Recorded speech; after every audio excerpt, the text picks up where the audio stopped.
Hello आप सभी बच्चों का बहुत बहुत स्वागत है नर्सिंग गुरुकुल की अमेजिंग एंड बेहतरीन लर्निंग प्लेटफॉर्म पे। आज हम क्या करने वाले हैं, एक बायोलॉजी का मॉडल पेपर नंबर 1 सॉल्व करने वाले हैं। ध्यान देना, मैं बता दूं यह जो मॉडल पेपर है बहुत सारे तरीके के बच्चों के लिए है।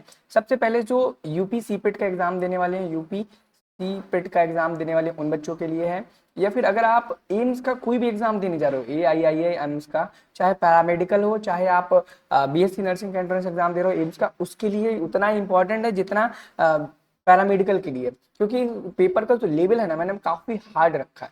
पहला क्वेश्चन को देख करके मत जज करना भैया कि बहुत इजी क्वेश्चन पेपर है, नहीं, इजी नहीं है। अभी जैसे जैसे आप आगे बढ़ोगे आपको पता चलेगा कि कितना हार्ड पेपर है। ठीक है, तो यह भैया हार्डेस्ट पेपर में से है, इससे ज्यादा हार्ड एग्जाम में आपके एग्जाम में नहीं आ सकता है। चाहे एम्स की बात कर लो, चाहे पैरामेडिकल की बात कर लो, एम्स की पैरामेडिकल, एम्स की नर्सिंग, या फिर आप यूपी का जो आपका कॉमन पैरामेडिकल टेस्ट होता है उसके बारे में आपके लिए हार्ड पेपर नहीं आएगा। एंड डिस्क्रिप्शन बॉक्स में आपको प्लेलिस्ट की लिंक मिल जाएगी जहां से आप ज्वाइन कर सकते हो, ताकि हम जितने भी मॉडल पेपर्स को सॉल्व कर रहे हैं सारे के सारे आपको टाइम टू टाइम मिलते रहें। एंड चैनल पे नए हो तो चैनल को सब्सक्राइब करना बिल्कुल मत भूलना, क्योंकि इस चैनल पर आपको UP CIPET, AIIMS paramedical, AIIMS BSc nursing से रिलेटेड जितनी भी जानकारियां, जितने भी मॉडल पेपर्स हैं, प्रीवियस ईयर पेपर है, सारे के सारे सॉल्व कराए जाते हैं। और एक चीज आपको पता ही होगी, अभी जो यूपी सीनेट के नाम का एग्जाम हुआ था उसमें जो हमने क्वेश्चंस कराए थे ना मॉडल पेपर के रूप में, 80 to 85% same as it is option के साथ वही क्वेश्चन एग्जाम में आए हैं।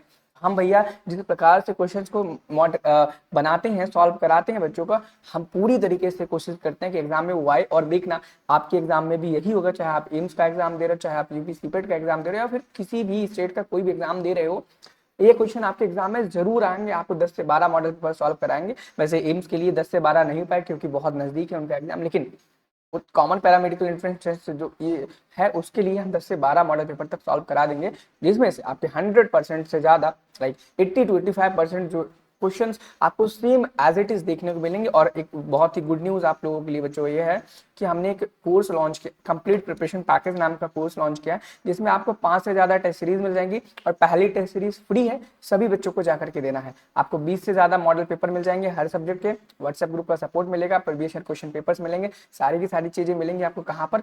टारगेट गुरुकुल के मोबाइल ऐप पर मिल जाएंगी। और बाकी कंप्लीट प्रिपरेशन पैकेज को कैसे ज्वाइन करना है उसका लिंक मैंने डिस्क्रिप्शन बॉक्स में दे दिया है, उस वीडियो को देख लेना, आप समझ जाओगे कि कैसे आपको इस कंप्लीट प्रिपरेशन पैकेज को ज्वाइन करना है। इनकेस आपको कोई क्वेरी रहती है किसी भी प्रकार की, आप मुझे इस व्हाट्सएप नंबर पर कॉन्टैक्ट कर सकते हो। साथ ही साथ में मेरे सारे के सारे सोशल लिंक्स भी आपको डिस्क्रिप्शन बॉक्स में दिए गए हैं, आप वहां पर भी मुझे मैसेज कर सकते हो। चलिए आपका ज्यादा समय ना लेते हुए क्वेश्चन को सॉल्व करते हैं। पहला क्वेश्चन कहता है कि largest cell in human body, यानी कि ह्यूमन बॉडी के अंदर सबसे लार्जेस्ट जो सेल होती है कौन सी होती है भैया? कौन सी होती है? वह होती है न्यूरॉन। ठीक है, अगला क्वेश्चन कहता है कि इनमें से कौन सा है, which one of the following is not a connective tissue, यानी कि इनमें से ऐसा कौन सा है, निम्नलिखित में से कौन एक संयोजी यूतक नहीं है? तो भैया कौन नहीं, क्या कार्टिलेज एक कनेक्टिव है? बिल्कुल है। लिगामेंट एक कनेक्टिव टिश्यू है? बिल्कुल है। टेंडन एक कनेक्टिव टिश्यू है? बिल्कुल है। स्किन नहीं है, तो स्किन ही राइट आंसर हो जाएगा। ठीक है, अब इस क्वेश्चन में बहुत ही एक इंपॉर्टेंट चीज देखो, आपको हमेशा याद रखना कार्टिलेज क्या होता है।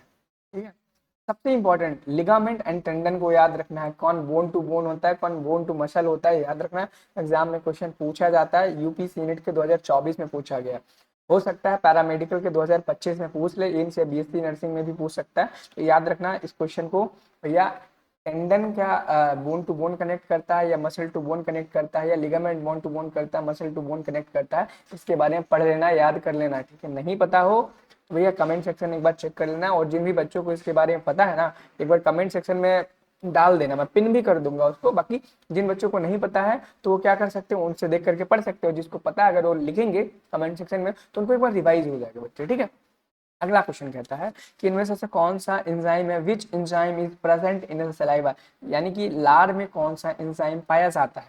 वैसे टाइलिन भी बोलते हैं इसको, और अमाइलेज आपको ज्यादा देखने को मिलेगा। ठीक है, अगला क्वेश्चन कहता है in which organ the human body does the break down of fat begins, यानी कि मानव शरीर के किस अंग में वसा का पाचन शुरू हो जाता है। यहाँ पर फैट की बात की गई है, तो जो आपका फैट का डाइजेशन है बच्चों ना, वो स्टार्ट कहाँ से होता है, वो स्टमक से स्टार्ट हो जाता है।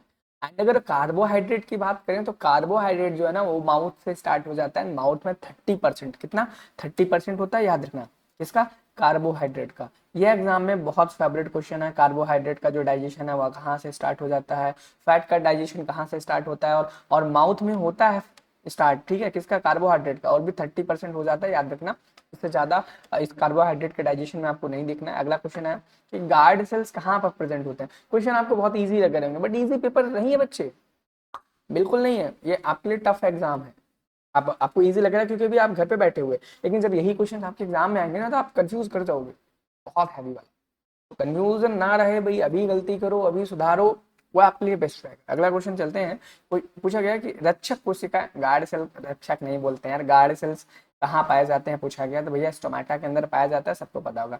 एंड फ्लोएम का क्या काम होता है, फूड फूड फूड को क्या करता है, ट्रांसफर करता है, ठीक है। एंड कहाँ पर करता है, बाई डायरेक्शनल करता है, या मल्टी डायरेक्शनल भी बोल सकते हैं। एंड जाइलम क्या करता है, वाटर ट्रांसलोकेशन करता है, क्या करता है, वाटर को ट्रांसलोकेट करता है, वो भी यूनि डायरेक्शन में करता है, यूनि डायरेक्शन में करता है, याद रखना, ठीक है। एग्जाम में क्वेश्चन पूछा जाता है, सीनेट में बहुत बार पूछा गया, पैरामेडिकल, इवन पैरामेडिकल छोड़ो, नीट तक में पूछा गया है यार। अगला क्वेश्चन है, अगला क्वेश्चन कहता है कि which hormone regulate the calcium level in blood, यानी कि इनमें से कौन सा हार्मोन है जो कि कैल्शियम लेवल को क्या करता है, रेगुलेट करता है। कैल्शियम लेवल की बात की जाए तो पैरथ हार्मोन हो जाएगा, क्या हो जाएगा, पैरथ हार्मोन हो जाएगा, ठीक है। एंड ठीक है, चलो पैरथ हार्मोन आपके लिए सफिशिएंट, इससे ज्यादा बताना आई थिंक सफिशिएंट नहीं होगा इस टाइम पे, क्योंकि क्वेश्चन प्रैक्टिस करने से ना आप बहुत अच्छा एग्जाम में कर पाओगे। और क्वेश्चन प्रैक्टिस के लिए मैंने बताया है कि कंप्लीट जो प्रिपरेशन पैकेज है, कंप्लीट प्रिपरेशन पैकेज, उसको ज्वाइन करो ना करो, एक बार मॉक टेस्ट को जरूर देना, क्योंकि आपको ऐसे ही और ज्यादा मॉक टेस्ट देखने को मिलेंगे एग्जाम के लिए, ताकि आपकी जो प्रिपरेशन है ना बच्चे, बहुत ही अच्छी हो जाए। पहला मॉक टेस्ट सबके लिए फ्री है, सबके लिए फ्री है, चाहे उसने ज्वाइन किया हो कोर्स चाहे ना किया हो। तो भैया घबराओ नहीं, जाओ मॉक टेस्ट को दो यार, क्या करो, मॉक टेस्ट को दो, टेंशन परेशानी मत लो। अगला क्वेश्चन है which vitamin help in the blood clotting, यानी कि इनमें से ऐसा कौन सा विटामिन है जो कि ब्लड क्लॉटिंग के लिए हेल्प करता है। तो भाई बच्चे बच्चे को मैंने बता रखा है विटामिन के होता है, विटामिन की मैंने स्पेशल क्लास भी ली है 3 घंटे की, मतलब 3 लेक्चर्स लिए 40-40 मिनट के, वो 2.5 घंटा मान लो, 3 घंटा नहीं। अगले क्वेश्चन पे चलते हैं कि पूछा गया विच ऑर्गन प्रोड्यूसेस इंसुलिन, यानी कि इनमें से कौन सा ऑर्गन है जो कि इंसुलिन को प्रोड्यूस करता है। भैया पैनक्रियाज है जो कि इंसुलिन को प्रोड्यूस करता है। अगला क्वेश्चन, डीएनए कहाँ पर पाया जाता है, डीएनए न्यूक्लियस के अंदर पाया जाता है, आई थिंक ये सबको पता होगा। एंड आरएनए, देखो आरएनए एंड डीएनए, यह दोनों के दोनों चीजें न्यूक्लियस के अंदर पाई जाती हैं, और हम इनको क्या बोलते हैं, जेनेटिक मटेरियल बोलते हैं बच्चे, क्या बोलते हैं, जेनेटिक मटेरियल बोलते हैं। यह चीज आपको पता ही होगी, जेनेटिक मटेरियल बोलते हैं, यह चीज आपको क्लियर बहुत ही अच्छी तरीके से आई थिंक पता होगी, है ना।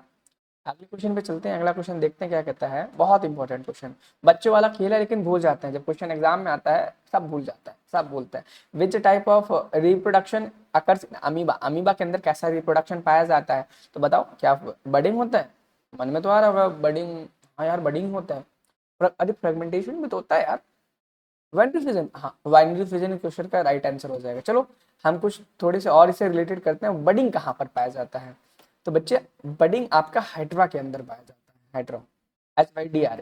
अब देखो हाइड्रा से रिलेटेड एक और क्वेश्चन, हाइड्रा किस फाइलम का ऑर्गेनिज्म है।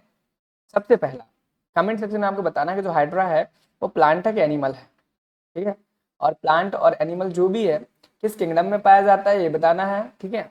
एंड किंगडम में पाया जाता है, मतलब अगर अगर प्लांट में पाया जाता है तो आपको डिवीजन बताना है, और अगर एनिमल में पाया जाता है तो फाइलम का नाम हमें कमेंट सेक्शन में बताना है, ठीक है। फ्रेगमेंटेशन कहाँ होता है, फ्रेगमेंटेशन होता है यूलोथ्रिक्स में, स्पायरोगायरा में, बाइंडोफ्यूजिंग होता है आपका अमीबा में होता है, स्पोर का फॉर्मेशन फंजाई में होता है, एल्गी में भी कहीं कहीं पर होता है, ठीक है।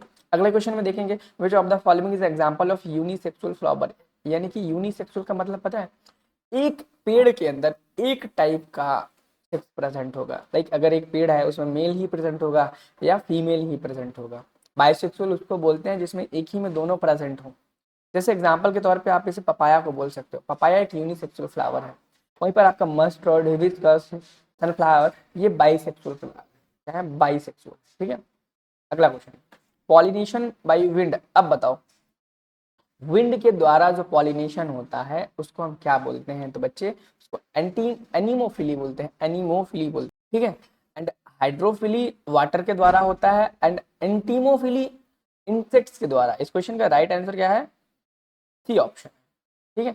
अगला क्वेश्चन बहुत इंपॉर्टेंट है, function of prostate gland, prostate gland का क्या फंक्शन होता है? तो भैया प्रोस्टेट ग्लैंड का होता है, प्रोस्टेट ग्लैंड क्या करता है, वो स्पर्म्स को नरिश करता है बच्चे, क्या करता है, नरिश करता है किसको, स्पर्म्स को।